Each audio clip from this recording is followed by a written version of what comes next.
কি ছিল? তিনি একজন মহিলা মানুষ। রাবেয়া বসরি আল্লাহর ওলি ছিলেন। ওই রাবেয়া বসরি যখন মৃত্যুবরণ করলেন, কবরের মধ্যে যখন রেখে আসলেন, কবরের মধ্যে মুনকির নাকির প্রশ্ন করতেছে, মার রব্বুকা, তোমার রবকে, মার দিনুকা, তোমার দিন কি, মার নবিয়কা, তোমার নবী কে ছিল? রাবেয়া বসরি ডাক দিয়ে কয়, হে মুনকির নাকির, আমাকে তোমরা প্রশ্ন করতেছো, আমি যদি বলি আমার রব আল্লাহ, আর আমার আল্লাহ যদি বলে আমি রাবেয়াকে চিনি না, আমার এই উত্তরের কোনো দাম হবে না। মুনকির নাকির রে, আমাকে তুমি প্রশ্ন করো না। হে মুনকির নাকির, আমাকে প্রশ্ন না করে আমার আল্লাহকে প্রশ্ন করো, আমি রাবিয়াকে। বৃক্ষ তোমার নাম কি, ফলে পরিচয়। বৃক্ষ তোমার নাম কি, ফলে পরিচয়। খেয়াল করুন, কান লাগায় শুনুন জামা, কেমনে রাবেয়া বসরির শান মানে তো বড় হলো। রাবেয়া বসরি ঘরের মধ্যে আল্লাহর জিকির করতেছে, সেজদারত অবস্থায় আল্লাহর কাছে কান্দে, আল্লাহ আমার ঘরটা বড় অন্ধকার, তেলের ব্যবস্থা নাই, বাতির ব্যবস্থা নাই, মাবুদ রে আমার তো কেউ নাই, কার কাছে চাইবো, আমার তো মা নাই, বাবা নাই, কার কাছে চাইবো, পরের বাড়ি কাজ করে খাই, পরে তো আমারে কিছু দেয় না, আল্লাহ পরের বাড়ি কাজ করে খাই, দিনের বেলায় তো তোমার ইবাদত বন্দেগী মন মতো করতে পারি নাই, মাবুদ রে সারাটা রাত আমার ইবাদত বন্দেগী করে তোমার আমি রাতটা কাটায়া দেব, সারা রাত ইবাদতের মধ্যে রাত কাটায়া দিব ও মাবুদ, কিন্তু আমার ঘরটা বড় অন্ধকার, আমার ঘরের মধ্যে আলো নাই, ঘরের মধ্যে বাতি নাই। সেজদারত অবস্থায় রাবেয়া আল্লাহর কাছে কান্দে। কার কাছে কাঁদতেছে? কার কাছে কাঁদতেছে?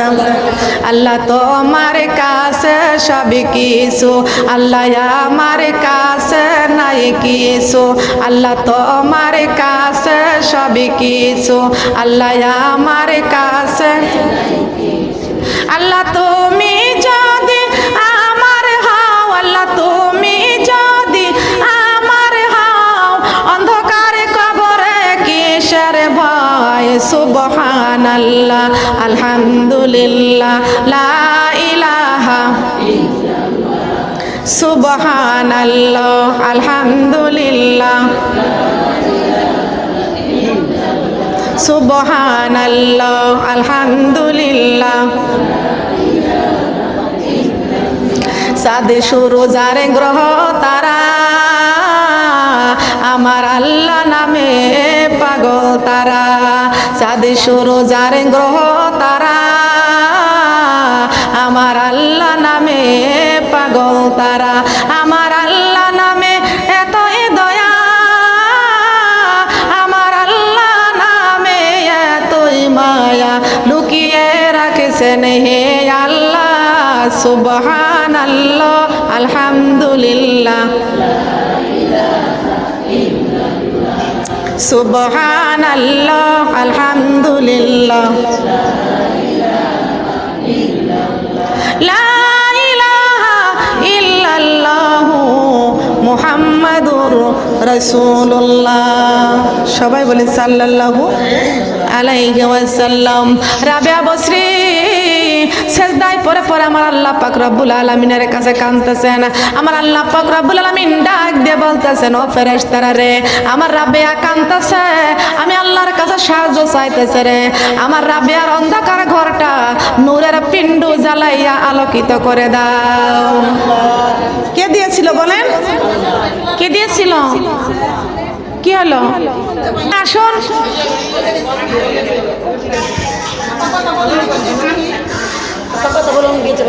আল্লাহ পাক রব্বুল আলামিন পৃথিবীর জমিন আমাদেরকে পাঠিয়ে দিয়েছেন। আল্লাহ পাক রব্বুল আলামিন ডাক দিয়ে বলতেছেন, ও ফেরেশতা জিদ্দায় যাও, এক মুষ্টি মাটি নিয়ে আসো। আল্লাহর ফেরেশতা জিদ্দাত থেকে চলে গেলেন মাটি আনার জন্য। আল্লাহর ফেরেশতা মাটি আনার জন্য মাটিখানা মুষ্টি করে ধরলেন, মাটি চিল্লাইয়া কেঁদে উঠলেন, বলেন সুবহানাল্লাহ। মাটি চিল্লায়া কেঁদে উঠলেন, ডাক দিয়া বলতেছেন, ও আল্লাহর ফেরেশতা, আমি মাটির গায়ে হাত দিও না, আমি মাটির গায়ে বড় ব্যথা। আল্লাহর ফেরেশতা ডাক দিয়া কয়, ওয়ালাকাদ কাররামনা বানি আদম, আমার আল্লাহ তোমাকে দিয়া সম্মানিত আদম আলাইহিস সালামকে বানাবে, এই জন্য আমি তোমাকে নেওয়ার জন্য এসেছি। এই মাটি ডাক দিয়ে কয়, আল্লাহর ফেরেশতা, আল্লাহর কসম করে বলি, আমি মাটির গায়ে হাত দিও না, আমি মাটির গায়ে অনেক ব্যথা। সুবহানাল্লাহ। মাটির গায়ে ব্যথা আছে কি আছে না? সম্মানিত মা বোনরা খেয়াল করুন, ডাক দিয়ে বলতেছেন আমি মাটির গায়ে ব্যথা। আল্লাহর ফেরেশতা চলে গেল, আল্লাহর কাছে বলে, আল্লাহ আমার দ্বারা জিদ্দার থেকে মাটি নেওয়া সম্ভব না, হবে না। আমার আল্লাহ আর একজন ফেরেশতাকে পাঠাই দিল, ফেরেশতা রে যাও যাও জিদ্দার থেকে মাটি নিয়ে আসো। আল্লাহর ফেরেশতা জিদ্দায় গেলেন মাটি আনতে, মাটিখানা আনতে গেলেন, মাটি চিল্লাইয়া কাঁদতে লাগলেন। এই মাটি যখন চিল্লাইয়া কাঁদতে লাগলেন, আল্লাহর ফেরেশতা মোহব্বত হয়ে গেল, মায়া হয়ে গেল, মাটিটা ছেড়ে দিলেন। আল্লাহর কাছে ডাক দিয়া কয়, আল্লাহ আমার দ্বারাই সম্ভব না, জিদ্দার থেকে মাটি নেওয়া সম্ভব না। আমার আল্লাহ পাক রব্বুল আলামিন তৃতীয় ফেরেশতাকে পাঠায় দিয়ে বলতেছেন, ফেরেশতা যাও যাও জিদ্দার থেকে এক মুষ্টি মাটি নিয়ে আসো, আমি আমার সম্মানিত আদম আলাইহিস সালামকে বানাবো। আল্লাহর ফেরেশতা জিদ্দায় মাটিখানা ধরতে গেলেন, মাটিখানা চিল্লাইয়া কেঁদে উঠলেন। আল্লাহর ফেরেশতা ডাক দিয়ে কয়, মাটি রে খবরদার ক্রন্দন করিস না, আমার আল্লাহ বলেছেন ওয়ালাকাদ কাররামনা বানি আদম, আমার আল্লাহ সম্মানিত আদম আলাইহিস সালামকে বানাবে। এ মাটি খবরদার ক্রন্দন করিস না। মাটি বলতেছেন, ও আল্লাহর ফেরেশতা, আমি মাটির গায়ে ব্যথা, ওই আল্লাহর কসম করে বলি আমার গায়ে তুমি হাত দিও না। আল্লাহর ফেরেশতা ডাক দিয়ে কয়, মাটি রে যতই ক্রন্দন করিস না কেন, আমি তোকে ছেড়ে দিব না, আমি তোকে ছেড়ে দিব না, আমি তোকে ছেড়ে দিব না। এই মাটি আমার আল্লাহর কাছে কান্দে, আল্লাহ এমন একটা নিষ্ঠুর ফেরেশতা পাঠায় দিয়েছেন, যেই ফেরেশতার দিলে কোনো রহম নাই, যেই ফেরেশতার দিলে কোনো দয়া নাই, যেই ফেরেশতার দিলে কোনো মায়া নাই। আমার আল্লাহ পাক রব্বুল আলামিন ডাক দিয়ে বলতেছেন, ও ফেরেশতা, দুইজন ফেরেশতা চলে এসেছে, আমার মাটি আনতে পারে নাই। তুমি যখন জিদ্দার থেকে মাটি আনতে পেরেছ, তামাম সৃষ্টিকুলের যত জীবজন্তু আছে তার রূহ কবজ করার জন্য আমি তোমাকে আজরাইল নাম রাখলাম। কি নাম রাখলেন? বলেন নামটা কি? আজরাইল। তোমাকে আমি আজরাইল নামটা রেখে দিলাম, তোমার নাম হলো আজরাইল। তার কারণ দুইজন ফেরেশতার দিলে রহম মায়া, এই মাটিখানা তো আনতে পারে নাই। আজরাইল পারবে জানজা কান্দানি করতে, কিন্তু আমার মা বোনেরা, আজরাইল এই মাটি যখন কাকতি মিনতি করলো, এই ফেরেশতা কিন্তু মাটিকে ছেড়ে দিল না, শক্ত করে ধরে ফেললো। মাটি ডাক দিয়ে কয়, আল্লাহ এমন একটা নিষ্ঠুর ফেরেশতা পাঠায় দিয়েছেন যার দিলে কোনো রহম নাই, যার দিলে কোনো দয়া নাই, দিলে কোনো মায়া নাই। কেমনে হবে মায়া? আজ যদি আজরাইল আমাদের কাছে আসে, ও আজরাইল আমার বড় বেটাটা বিদেশে আছে, 5টা বছর পরে বাড়িতে আসবে, আজরাইল একটু সময় দাও। আজরাইল রে এই মুহূর্তে তুমি আমার জানটা জাকান্দানি করিও না, যতই কাকতি মিনতি করেন না কেন, আজরাইল কারোর কাকতি মিনতি শোনে না। বলেন আছে নাকি শুনবে? বলেন শুনবে নাকি? হে মা বোনরা কান লাগান, খেয়াল করে শুনুন। ওযু করেছি, মালাকুল মউত আজরাইল আলাইহিস সালাম উপস্থিত হয়ে গেছে। ডাক দিয়ে বলবো, রে আজরাইল আমি ওযু করেছি, ফজরের নামাজটা একটু আদায় করে নি।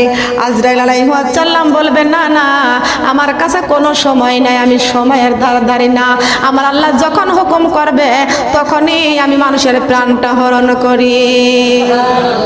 আশা করিয়া করিলাম ওযু, আমি ফজরের নামাজ পড়িতে চাই, ও আজরাইল তোমার কাছে একটু সময় চাই, ও আজরাইল তোমার কাছে একটু সময় চাই।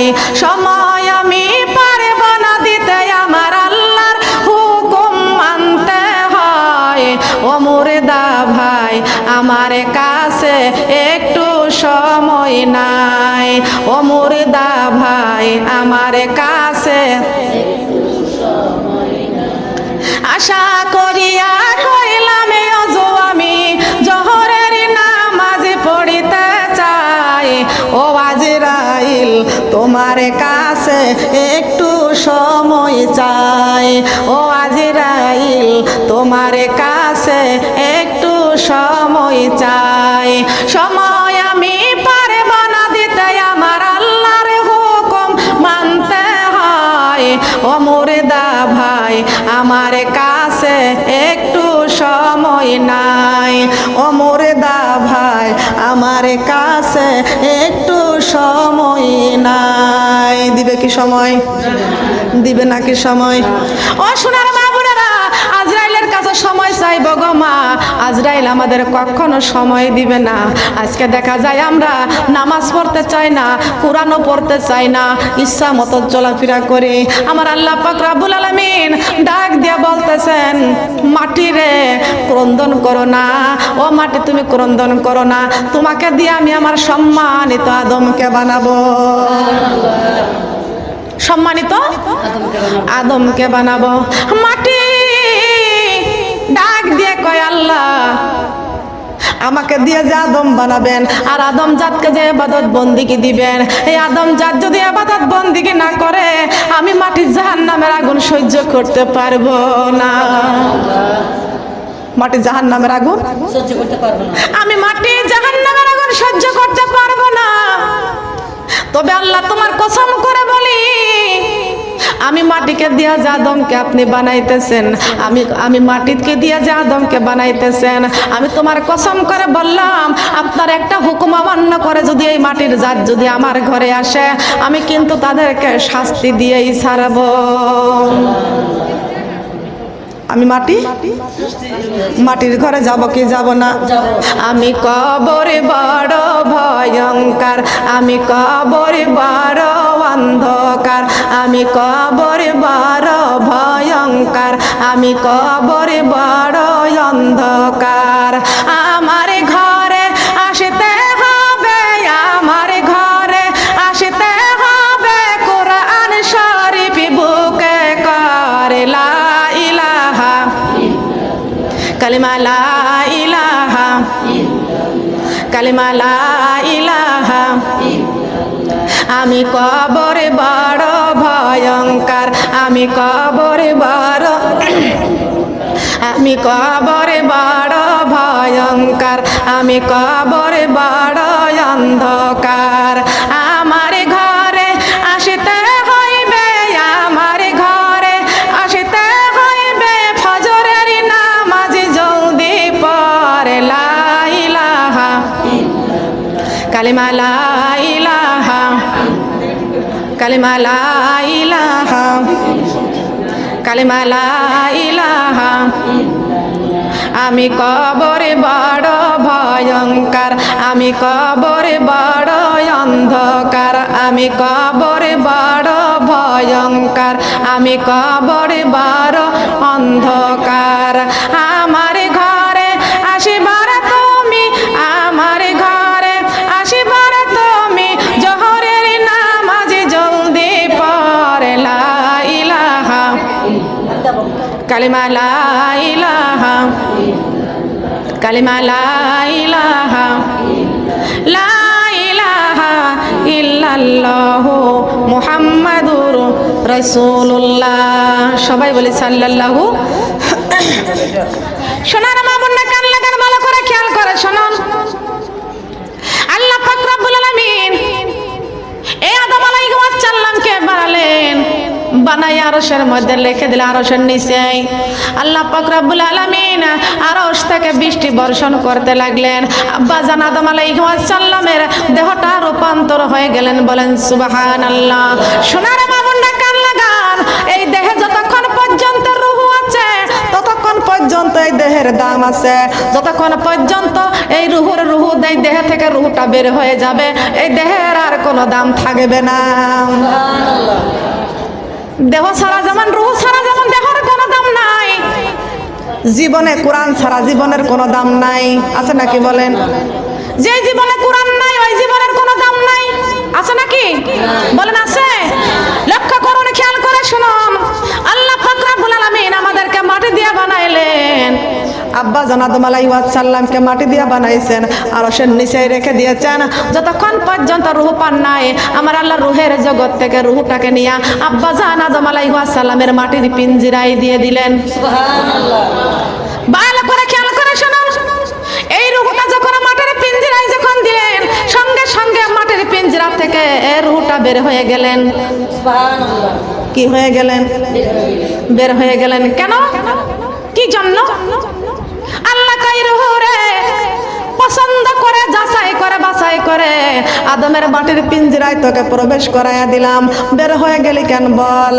ওই রূহ ডাক দিয়ে কয়, আল্লাহ আদমের মাটির পিঞ্জিরা বড় অন্ধকার। ওটা বড় অন্ধকার, ওই অন্ধকারের মধ্যে আমি রূহ থাকতে পারি না। ও আল্লাহ, আমি ওই অন্ধকারটাকে পছন্দ করি না। মিনাজ জুলুমাতি ইলান নূর। আল্লাহ তুমি রূহটাকে বানাইছো নূর দিয়া, আর দেহটাকে বানাইছো মাটি দিয়া। আমি নূরের তৈরি, নূর ছাড়া আমি ভালোবাসি না। আল্লাহ কাই রূহরে আউয়ালু মা খালাকাল্লাহু নূরি, तमाम পৃথিবীটা আমি আল্লাহ পাক রব্বুল আলামিন সর্বপ্রথম আমি বিশ্ব নবীর নূরটাকে বানাইছি, আর আমার বিশ্ব নবীর বন্ধুর নূরটা দিয়া আমি আল্লাহ সারা জাহানটা বানাইছি। বলেন সুবহানাল্লাহ। কার রূহ দিয়া? কার নূর দিয়া? আমার আল্লাহ পাক রব্বুল আলামিন সর্বপ্রথম বিশ্ব নবীর নূরটাকে বানাইছেন, আর तमाम পৃথিবী বিশ্ব নবীর নূরটাকে দিয়া সারা জাহানটা বানাইছেন। বলেন সুবহানাল্লাহ। আহমদি তোমায় লাখ সালাম, তুমি হলে সবার সেরা নবী আকরাম মুস্তাফা। আহমদি তোমায় লাখ সালাম মুস্তাফা। আহমদি তোমায়, বলেন বলেন, মুস্তাফা আহমদি তোমায়, পারেন না? মুস্তাফা আহমদ তোমায় লাখ সালাম। ও নবী তোমার স্মৃতি ঘেরা ওহুদের ময়দান, এই দিনের লাগি শহীদ হলো তোমারই দান দান। ও নবী তোমার স্মৃতি ঘেরা ওহুদের ময়দান, এই দিনের লাগি শহীদ হলো তোমারই দান দান। তোমার জন্যে, তোমার জন্য উম্মত আমরা পেয়েছি কুরআন। তোমার জন্য উম্মত আমরা, সবাই বলেন, তোমার জন্য উম্মত আমরা। তুমি হলে সবার সেরা নবী আকরাম মুস্তাফা। আহমদ তোমায় লাখ সালাম, তুমি হলে সবার সেরা নবী আকরাম। এই দিনের প্রচার করতে কারা দিল না তোমায়, খোদার হুকুম পেয়ে তুমি গেলে মদিনায়। এই দিনের প্রচার করতে কারা দিল না তোমায়, খোদার হুকুম পেয়ে তুমি গেলে মদিনায়। তোমায় দেখে, তোমার দেখে কাফের বেদিন আনিল ঈমান। তোমার দেখে কাফের বেদিন আনিল ঈমান। তুমি হলে সবার সেরা নবী আকরাম মুস্তাফা। আহমদ তোমায় লাখ, মুস্তাফা আহমদ তোমায় লাখ সালাম। সুবহানাল্লাহ বলেন। কার জন্য কোরআন পেয়েছি?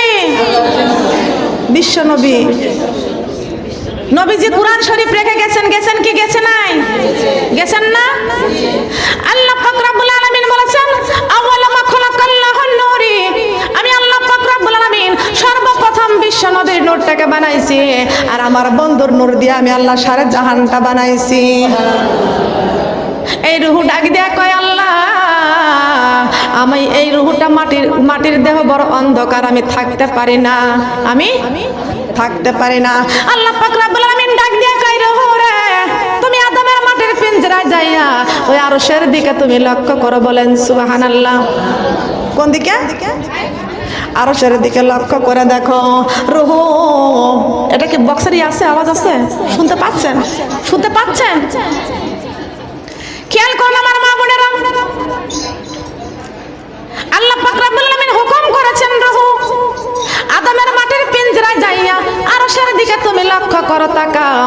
আল্লাহর হুকুমে রুহুটা আদমের মাটির পিঞ্জরায় যাইয়া আরশের দিকে যখন লক্ষ্য করেছেন, দেখতে পাইছেন আরশের মধ্যে লেখা আছেন মুহাম্মাদুর রাসূলুল্লাহ সাল্লাল্লাহু আলাইহি ওয়াসাল্লাম। আব্বাজান আদম আলাইহি ওয়াসাল্লাম রূহ পাওয়ার সঙ্গে সঙ্গে জীবন পেয়ে গেলেন। বলেন সুবহানাল্লাহ। কি পাইলেন? মাটির পিঞ্জরা। যতক্ষণ পর্যন্ত রূহ পাইছিলেন না, কথা বলতেও পারে না। বলেন কথা বলতে পারে না। বেহেশতের থেকে একটা হাসি আসলেন আব্বাজান আদম আলাইহি ওয়াসাল্লামকে। বলেন সুবহানাল্লাহ। বেহেশতের থেকে যখন হাসি আসলেন, হাসি আসার সাথে সাথে আমাদের আব্বাজান আদম আলাইহি ওয়াসাল্লাম বলেছেন আলহামদুলিল্লাহ। কি বলেছিলেন? কি বলেছিলেন? এই জন্য আমরা আদমের সন্তান, আমরা কার শুকরিয়া আদায় করে হাসি দিলে, কথা বলেন, হাসি দিলে আমরা বলি আলহামদুলিল্লাহ। অর্থ কি? হে রব্বুল আলামিন, আপনি আমাকে মাটি দিয়ে বানাইছেন, মাটি দিয়ে আমাকে বানাইয়া মাটির দেহের রূহ দান করে আমার জীবন দান করেছেন। আমার মিশামিশি কাটাইলাম জিন্দেগি, হায়রে চোখে দেখা হারাইলাম বন্দেগি, হায়রে চোখে দেখা হারাইলাম।